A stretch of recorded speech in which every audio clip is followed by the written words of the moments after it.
നമസ്തേ. രത്നങ്ങളെല്ലാം വൈവിധ്യങ്ങൾ കൊണ്ട് നിറഞ്ഞതാണ്. വളരെ കാഠിന്യമുള്ള രത്നങ്ങളും വളരെ സോഫ്റ്റായിട്ടുള്ള രത്നങ്ങളും നമ്മൾ കാണാറുണ്ട്. കാലാകാലങ്ങളായി ഉപയോഗിക്കാൻ പറ്റുന്ന രത്നങ്ങൾ, എന്നാൽ ഷോർട്ട് ടൈമിലേക്ക് ഉപയോഗിക്കാൻ പറ്റുന്ന രത്നങ്ങളും ധാരാളമുണ്ട്. കാണാം രത്നലോകത്തെ കാഴ്ചകൾ രത്നശാസ്ത്രയിൽ. കൂടെയുള്ളത് ഉണ്ണികൃഷ്ണൻ ശിവാസ്. രത്നശാസ്ത്രയിലേക്ക് സുസ്വാഗതം. നമസ്കാരം. നമസ്തേ. നമ്മൾ രത്നങ്ങളെക്കുറിച്ച് പറയും, രത്നങ്ങളുടെ ഒരു ക്യാരക്ടറിസ്റ്റിക്സ് നമ്മൾ പറയാറുണ്ട്. അത് ഉപയോഗിക്കുന്ന രത്നങ്ങൾ നമ്മൾ അറിഞ്ഞു വേണം നമ്മൾ ഒന്ന് കൈകാര്യം ചെയ്യാനെന്നുള്ള കാര്യം നമ്മൾ എപ്പോഴും പറയാറുള്ള കാര്യമാണ്. എനിക്ക് തോന്നുന്നു മുമ്പുള്ള ഒരു എപ്പിസോഡിൽ നമ്മൾ ഒരു സിന്തറ്റിക് സ്റ്റോണുകളെ കുറിച്ച്, ആ സ്റ്റോണുകൾ നമ്മൾ ഉപയോഗിക്കുമ്പം എന്തൊക്കെയാണ് ശ്രദ്ധിക്കേണ്ടത്, അല്ലെങ്കിൽ അങ്ങനെയുള്ള രത്നങ്ങൾ ഉപയോഗിക്കുമ്പോൾ നമ്മൾ ശ്രദ്ധിക്കേണ്ട കാര്യങ്ങളെ കുറിച്ച് പറഞ്ഞു. അതുപോലെ തന്നെ ഒരു സംശയം ഒന്ന് ചോദിക്കാനായിട്ടാണ്. അതായത് ഈ രത്നങ്ങൾ ഉപയോഗിക്കുമ്പം അത് ക്ലീൻ ചെയ്യുന്ന രീതികൾ, അല്ലെങ്കിൽ അത് പാലിൽ ഒക്കെ ഇട്ട് വെക്കുക, വെള്ളത്തിലിട്ട് വെക്കുക, അങ്ങനെ പല രീതികളും പറഞ്ഞു കേൾക്കാറുണ്ട്. ഇതിൻ്റെയൊക്കെ ഒരു ശാസ്ത്രീയമായിട്ടുള്ളൊരു അടിസ്ഥാനം എന്താണ്? ഇതൊരു കൃത്യമായ ചോദ്യമാണ്. കാരണം ധാരാളം ആൾക്കാർ രത്നങ്ങൾ വാങ്ങിച്ചുകൊണ്ട് പോയി കഴിഞ്ഞാൽ, സാറേ അത് പാലിൽ ഇട്ട് വെക്കണം, ഇട്ട് വെച്ചില്ല, ഇട്ട് വെക്കേണ്ടതാണോ എന്നുള്ള ചോദ്യം എപ്പോഴും ഉണ്ട്. പാലിലും വെള്ളത്തിലും ഒക്കെ. കാരണം പാലും ഒരു ഔഷധ ഗുണമുള്ള കാര്യം തന്നെയാണ്, വെള്ളവും ശുദ്ധീകരിക്കുന്ന കാര്യം തന്നെയാണ്. ഇതെല്ലാം നല്ലത് തന്നെയാണ്. എന്നാൽ ചില രത്നങ്ങൾക്ക് ഈ വെള്ളവും പാലും ഒന്നും നമ്മൾ ലോങ് ടൈമിൽ ഇട്ട് വെച്ചാൽ ആ കല്ലിനെ എഫക്റ്റ് ചെയ്യും. അത് എഫക്റ്റ് ചെയ്യുമെന്ന് വെച്ചാൽ കല്ലിനകത്ത്, അതായത് pearls, corals, lava stones, amber, opals, malachite, ഇങ്ങനെയുള്ള രത്നങ്ങൾക്ക് എല്ലാം നമ്മൾ കാണാത്ത ഒരു ഇൻവിസിബിളായിട്ടുള്ള സുഷിരങ്ങൾ അതിനകത്തുണ്ട്. ഉദാഹരണം ഇപ്പോൾ മുത്തുകൾ ആൾക്കാർക്ക് പെട്ടെന്ന് അറിയാവുന്നതല്ല. മുത്ത് ഫുള്ള് കാൽഷ്യം കാർബണേറ്റും, അത് കാൽഷ്യം കാർബണേറ്റ് അർഗണൈറ്റ് എന്ന് പറയുന്ന ഒരു ക്രിസ്റ്റൽ രൂപത്തിലോട്ട് വരുന്നു. കോഞ്ചിയോളിൻ എന്ന് പറയുന്ന പ്രോട്ടീനാണ് അതിനകത്തുള്ളത്, ഈ മുത്തുകളിലുള്ളത് ആ പ്രോട്ടീനാണ്. അതുകൊണ്ടാണ് ഹെൽത്ത് വൈസിലൊക്കെ ഈ നമുക്ക് രത്നങ്ങൾ പലപ്പോഴും ഈ പേൾസൊക്കെ ഉപയോഗിക്കുന്നതിൻ്റെ കാര്യം അതാണ്. പക്ഷെ അതെല്ലാം പെട്ടെന്ന് സോഫ്റ്റ് സ്റ്റോൺസാണ്. നമ്മൾ രാവിലെ മുതൽ വൈകുന്നേരം വരെ വെള്ളത്തിലും പാലിലൊക്കെ ഇട്ട് വെച്ചാൽ കല്ലിനകത്തോട്ട് ഇത് വലിച്ചെടുക്കുകയും ചെയ്യും. കല്ലിൻ്റെ കളറിലും ക്യാരക്ടറിസ്റ്റിക്സിലും ഒക്കെ ചേഞ്ചസ് വരും. ഇതെല്ലാം ഒന്ന് ചുമ്മാ ഒരു വിശ്വാസത്തിൻ്റെ ഭാഗമായിട്ടൊക്കെ നമുക്ക് കഴിയും ശുദ്ധീകരിച്ചുമൊക്കെ എടുക്കാം. ചിലർ ഗംഗാജലത്തിലുമൊക്കെ ശുദ്ധീകരിക്കുന്നത്, അതെല്ലാം നല്ലതല്ല എന്നല്ല പറയുന്നത്. എന്നാൽ പ്രീഷ്യസ് സ്റ്റോൺസ് കാറ്റഗറിയിൽപ്പെടുന്ന റൂബി, ഡയമണ്ട്സ്, ഗോമേതകം, ബ്ലൂ സഫയർ, യെല്ലോ സഫയർ, എമറോൾഡുകൾ, ഇതെല്ലാം വെള്ളത്തിൽ കിടന്നാലും ഒന്നും സംഭവിക്കാൻ പോകുന്നില്ല. കാരണം അതിന് ഹാർഡ്നെസ് കൂടുതലാണ്, അതിന് സ്ട്രോങ് ആയിട്ടുള്ള ആറ്റമിക് സ്ട്രക്ചറുണ്ട്. അതൊന്നും വെള്ളം നമ്മളൊഴിച്ചാൽ ഒരു കല്ലെടുത്ത് വെച്ചിട്ട്, റഫ് കല്ലെടുത്ത് വെച്ചാൽ വെള്ളം ഒഴിച്ചാൽ അതിങ്ങനെ തെറിച്ച് ദൂരെ പോകത്തേ ഉള്ളൂ, ഒന്നും അബ്സോർവ് ചെയ്യത്തില്ല. അപ്പോൾ അത് നമുക്ക് വേണം ഇട്ട് വെക്കാം. ഒരു ദിവസം 2 ദിവസമോ ഒക്കെ നമുക്ക് ഇട്ട് വെക്കുന്നുണ്ട്, കുഴപ്പമൊന്നുമില്ല. ഞാനിത് സജസ്റ്റ് ചെയ്യുമ്പോൾ എപ്പോഴും വെള്ളത്തിൽ കഴുകിയെടുക്കേണ്ട കല്ലുകൾ, കോറൽസ്, പേൾസ് കഴുകിയെടുക്കാൻ പറയുന്നത് വേറൊന്നുമല്ല. ഒരു കല്ല് നമ്മുടെ കയ്യിലോട്ട് എത്തണമെങ്കിൽ ഈ പറഞ്ഞ പോലെ മൈനിങ് മുതൽ പല വിവിധ തരത്തിലുള്ള പ്രോസസ്സിങ് കഴിഞ്ഞ് പിന്നെ അത് ഒരു ഗോൾഡ് സ്മിത്തിൻ്റെ അടുക്കൽ കെട്ടി അത് പണിത് ഒരു മെറ്റലിനകത്താക്കി വരുമ്പോൾ അതിനകത്ത് നമുക്ക് കാണാത്ത ഒരുപാട് ഡസ്റ്റുകളും കാര്യങ്ങളും ഒക്കെ ഉണ്ട്. അപ്പോൾ അതൊന്ന് ക്ലീൻ ചെയ്തിട്ട് ഉപയോഗിക്കാനായിട്ടാണ് ഉപയോഗിക്കാം. ഇപ്പോൾ ഒരു പുതിയ വീട്ടിലോട്ട് നമ്മൾ കയറുന്നെങ്കിലും തലേദിവസം നന്നായിട്ട് വെള്ളമൊഴിച്ച് കഴുകി വൃത്തിയാക്കി കയറുന്നെന്ന് പറഞ്ഞ പോലെ തന്നെ ഇത് നമ്മൾ വൃത്തിയാക്കുക എന്നുള്ളൊരു പ്രോസസ്സ് മാത്രമേ ഉള്ളൂ. ഇന്ന് ഇട്ട് വെക്കാം. നമുക്കൊരു ബ്ലൂ സഫയർ വേണമെങ്കിൽ ഒരു ദിവസം മുഴുവൻ വെള്ളത്തിൽ ഇട്ട് വെക്കാം. അതിനൊന്നും സംഭവിക്കാൻ പോകുന്നില്ല വെള്ളത്തിലിട്ട്. അല്ലാതെ നമ്മൾ പേളും കോറലുകളും എടുത്ത് ഇട്ട് വെച്ചാൽ പെട്ടെന്നത് അതിനകത്ത് വെയിറ്റ് ലോസ് വരും, ചിലപ്പോൾ കളർ ചേഞ്ചസ് വരും. കോറൽസ് കാലക്രമത്തിൽ തന്നെ തേയ്മാനം സംഭവിക്കുകയും കളർ ചേഞ്ച് ചെയ്യുകയും ചെയ്യും. നമ്മൾ മേടിച്ചുകൊണ്ട് പോകുന്ന ഒരു ഭംഗി ഉപയോഗത്തിൽ നഷ്ടപ്പെട്ടു പോകും. അത് കോറൽസിൻ്റെ ഐഡൻറ്റിറ്റി അല്ല, ഹോൾ മാർക്കിങ്. അത് അതായത് ഈ പറയുന്ന പേൾസ് അല്ലെങ്കിൽ കോറൽസ് പോലെയുള്ള രത്നങ്ങൾ ഈ വെള്ളം അബ്സോർവ് ചെയ്യാനുള്ള അബ്സോർവ് ചെയ്യും. പിന്നെ പ്രധാനമായിട്ട് വരുന്ന ഒരു കല്ല് ഓപ്പൽസ് ആണ്. ഓപ്പൽസ് ഏറ്റവും നമ്മൾ വളരെയധികം ശ്രദ്ധയോടുകൂടി, ഓപ്പൽസ് നല്ല ഓപ്പൽസിന് കുറച്ച് വിലയുള്ള ഓപ്പൽസുമാണ്. പല സ്ഥലങ്ങളിൽ നിന്ന് വരുന്നുണ്ട്. ഓസ്ട്രേലിയൻ ഓപ്പൽസ് ഒക്കെ കൂബർബഡി എന്നൊക്കെ പറയുന്ന സ്ഥലത്ത് നിന്നൊക്കെ ധാരാളം നല്ല ഓപ്പൽസ് ഉണ്ട്. പക്ഷെ അതുമെല്ലാം നമ്മൾ നന്നാകും തോറും അത് അതിന് ഭയങ്കര സോഫ്റ്റായി കൈകാര്യം ചെയ്യുമ്പോൾ വളരെ ടേക്ക് കെയർ ചെയ്തില്ലെങ്കിൽ പോകും.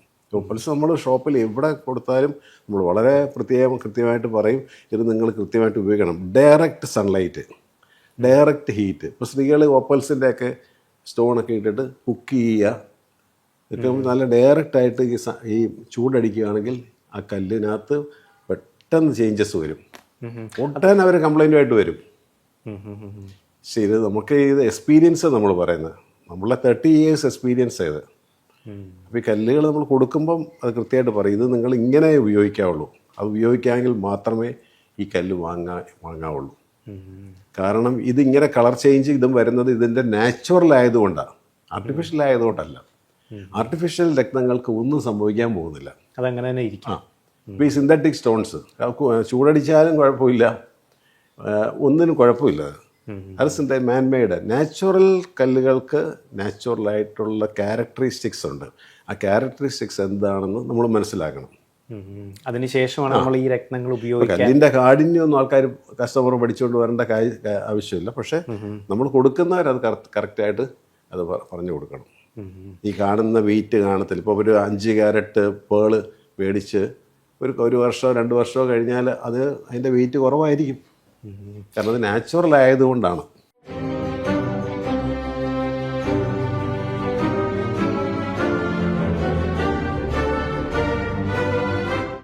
Welcome back to രത്നശാസ്ത്രം.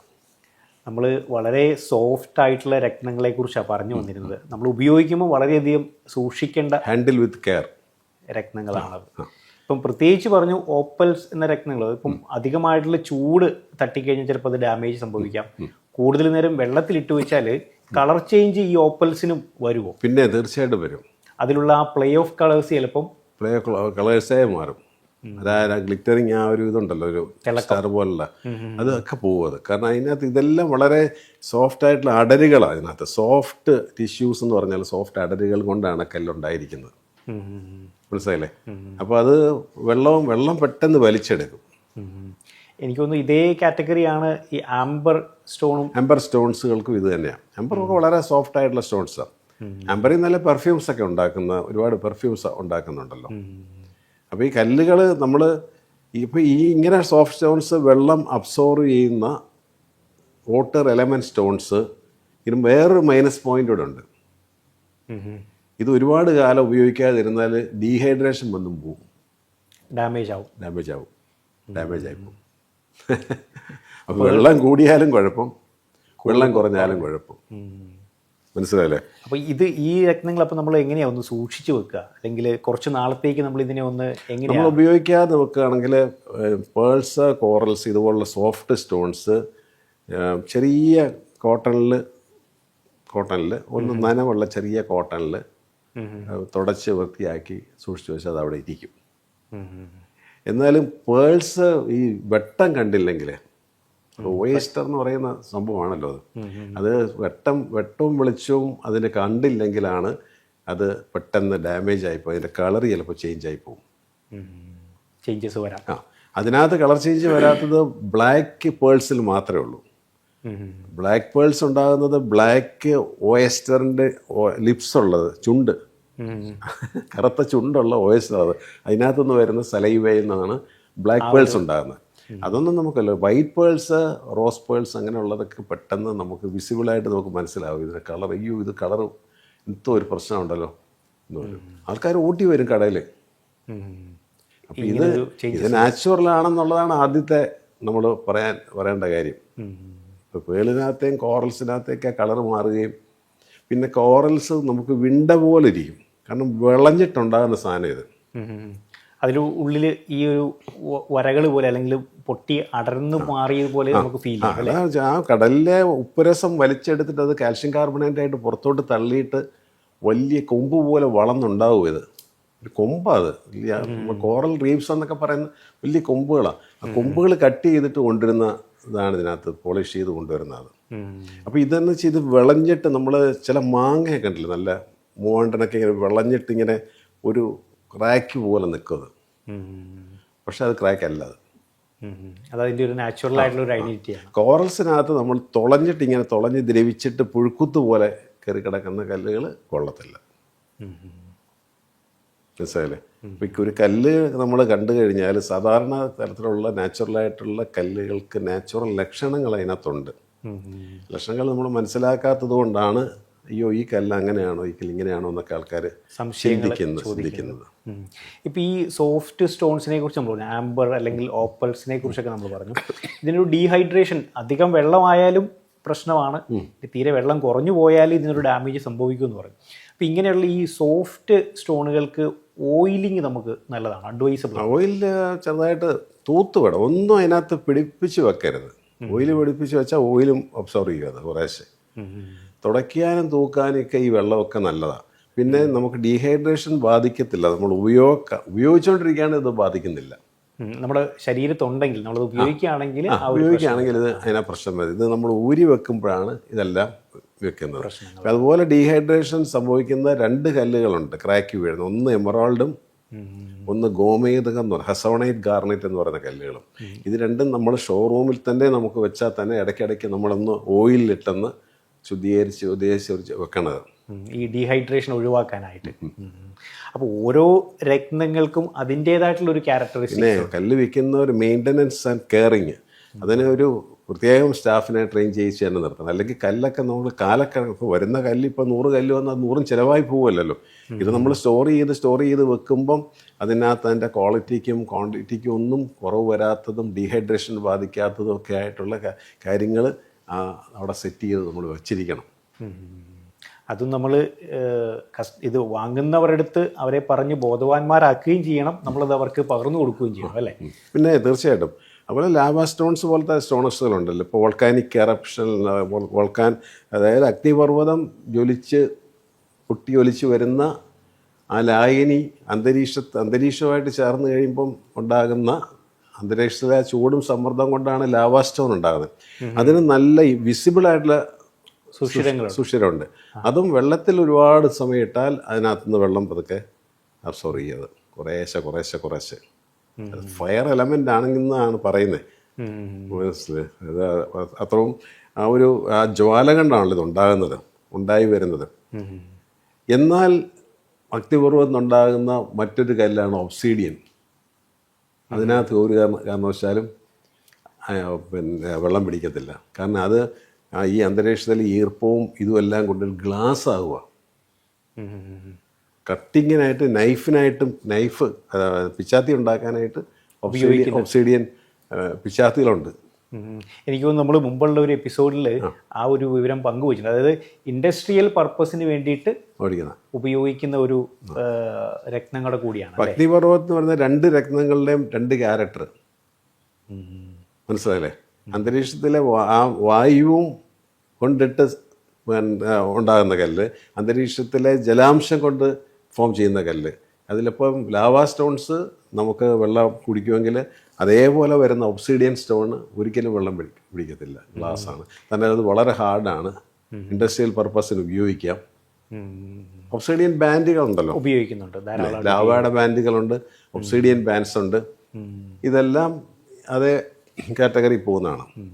ഇപ്പം നമ്മൾ ഈ സോഫ്റ്റ് സ്റ്റോണുകളെ കുറിച്ച് പറഞ്ഞു, അതുപോലെ തന്നെ ഹാർഡ്നെസ് അല്ലെങ്കിൽ കാഠിന്യം കൂടിയ രത്നങ്ങളുണ്ട്.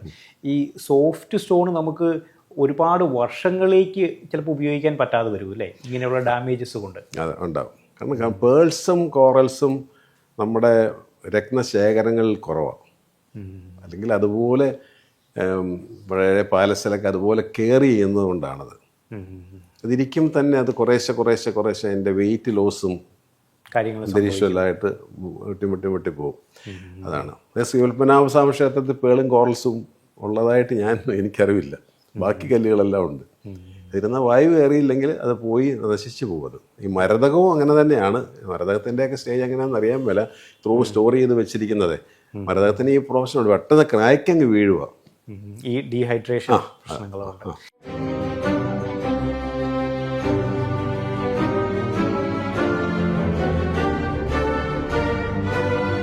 Welcome back to Ratnashastram. നമ്മൾ വളരെ കാഠിന്യം കുറഞ്ഞ സോഫ്റ്റ് ആയിട്ടുള്ള രത്നങ്ങളാണ് ഇതിനെക്കുറിച്ചാണ് നമ്മൾ സംസാരിച്ചു വന്നത്. ഇപ്പം വേറൊരു സംശയം വെച്ചാൽ ഈ സോഫ്റ്റ് ആയിട്ടുള്ള രത്നങ്ങൾ അല്ലെങ്കിൽ ഉപയോഗത്തിൽ തേയ്മാനം വരുന്ന രത്നങ്ങൾ, അങ്ങനെയുള്ള രത്നങ്ങൾ നമ്മൾ ഉപയോഗിക്കുമ്പം ഇതിൻ്റെ തൂക്കം എങ്ങനെയാണ്? നോർമലായി ഉപയോഗിക്കുന്നതിലും അധികം നമ്മൾ ഉപയോഗിക്കണോ ഇതിൻ്റെയൊക്കെ? അതിന് രണ്ട് കാര്യമുണ്ട്. നമുക്ക് ഈ ഒപ്പാക് കാറ്റഗറി സ്റ്റോൺസിൽ പെടുന്ന കല്ലുകളാണ് പേൾസ്, കോറൽസ്, ഇങ്ങനെയുള്ളതെല്ലാം.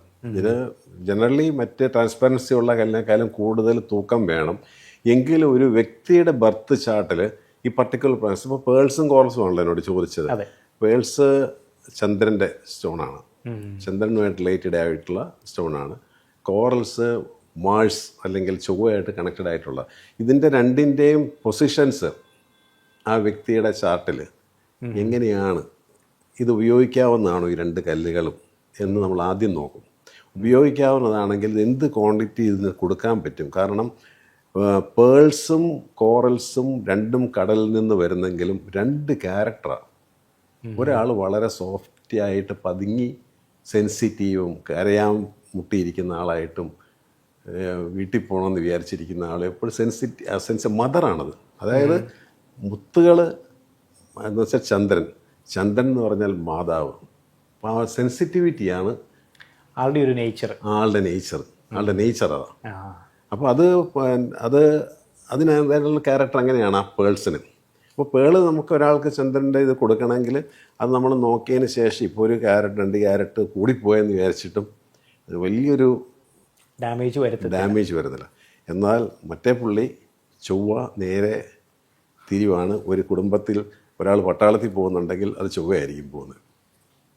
മിലിറ്ററി, സേനാധിപതി, സേനാനായകൻ, അതാണ് ചൊവ്വ.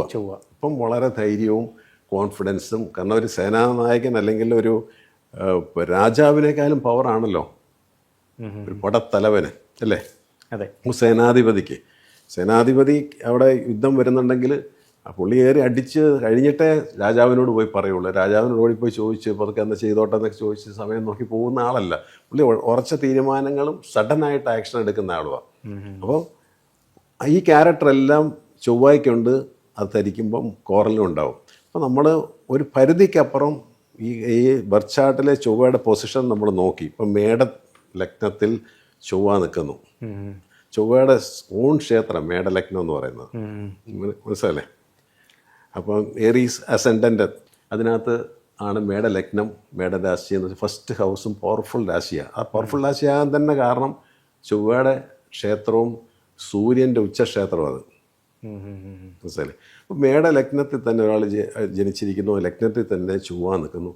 അയാൾക്കൊരു 10-15 ക്യാരറ്റോ കോറൽസ് ഒരിക്കലും നമുക്ക് കൊടുക്കാനേ പറ്റില്ല. കാരണം അയാൾക്ക് ഓവർ കോൺഫിഡൻസും അമിത വിശ്വാസവും മാത്രമല്ല, ഭയങ്കര ഷോർട്ട് ടെമ്പർമെൻറ്റും കൊണ്ട് ഉള്ള ജോലിയും കൂടെ പോയി കളയുക. ജോലി തന്ന പുള്ളിക്കിട്ട് വേണം തല്ലിയിട്ട് ഇറങ്ങി വരും.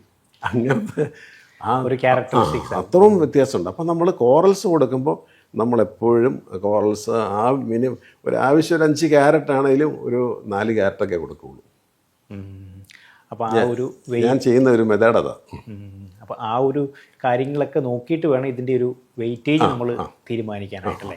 അതാ മേടലഗ്നത്തെക്കുറിച്ച് തന്നെ നമുക്ക് ഒരുപാട് ദിവസം സംസാരിക്കാനുള്ള കാര്യമുണ്ട്. മേടലഗ്നത്തിൻ്റെ ഒരു പ്രത്യേകത, വളരെ പ്രത്യേകത, കാരണം വളരെ പവർഫുൾ ആയിട്ടുള്ള ഒരു ലഗ്നം അത്.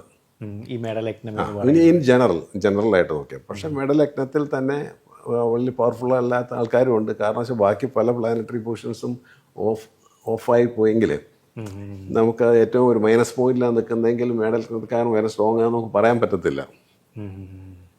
അപ്പോൾ നമുക്ക് ചൊവ്വയുടെ പൊസിഷൻ കൃത്യമായിട്ട് നോക്കിയിട്ട്, കാരണം ചൊവ്വ ഒരു അപകടകാരിയും കൂടി ആയതുകൊണ്ടും, മനസ്സിലല്ലേ, അത് വളരെ പെട്ടെന്ന് വളരെ ഷോർട്ട് ടെമ്പർമെൻ്റ് ഉണ്ടാക്കുന്നത് കൊണ്ടും അതിൻ്റെ ഒരു ക്യാരക്ടേജ് നിശ്ചയിക്കുന്നത് ഉപയോഗിക്കുന്നത് നമ്മളൊന്ന് ശ്രദ്ധിച്ചു, അല്ല വ്യക്തിയിൽ പെട്ടെന്ന് ചേഞ്ചസ് മനസ്സിലാവും. അതേസമയം വളരെ വീക്കായിട്ട് നിൽക്കുന്ന ഒരാൾ, മൂണൊക്കെ തീർത്തും വീക്കായിപ്പോയി, മൂൺ നീചത്തിൽ പോയി, എന്ന് വിചാരിക്കുക. ചന്ദ്രൻ അപ്പോൾ മനസ്സ് നമ്മുടെ തീരെ ഡൗൺ ആയിപ്പോയി. സൂര്യൻ നീചത്തിൽ നിൽക്കുന്നു. തുലാമാസത്തിൽ ജനിച്ചു.